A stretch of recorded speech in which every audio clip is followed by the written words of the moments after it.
06:30 hours. The assault waves began to touch down. The situation in Omaha is the worst. The beach was a tangle of obstructions.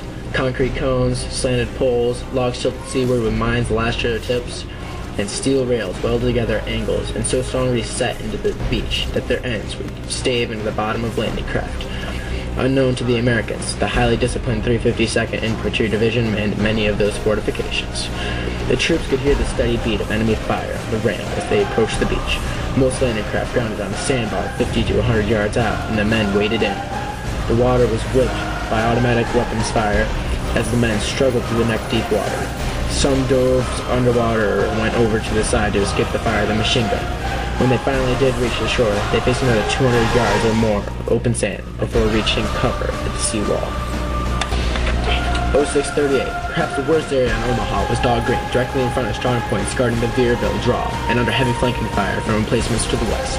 Company C of the 2nd Rangers landed on this sector. One of the 6 LCAs foundered about 1,000 yards offshore, and passing Rangers saw men jumping overboard and being dragged down by their loads. The remaining craft ground into water 4 to 6 feet deep, about 30 yards short of the outward band of obstacles. Starting off the craft in 3 files, center file first, and the flank files peeling left and right. The men were enveloped in accurate and intense fire from automatic weapons.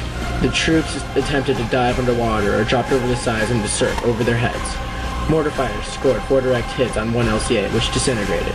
When the survivors reached the sand, some found they could not hold and came back into the water for cover, while others took refuge behind the nearest obstacles.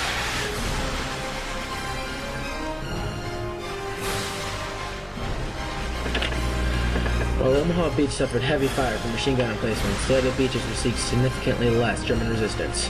In preparation for the other beach invasions, the massive Allied naval bombardment ceased at 6:10 to allow landing troops to make their way up to the beaches.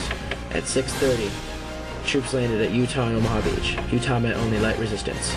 At 7:25, troops landed at Gold Beach and encompassed all main objectives by 11:19. There was strong German resistance in La Hamel, but it was all eventually killed by 16:30. Also at 7:25, soldiers landed in Fort Beach, which went roughly according to plan. At 7:35 to 7:45, the landing at Juno Beach was 20 minutes late, but all Canadian objectives were met by 10 o'clock.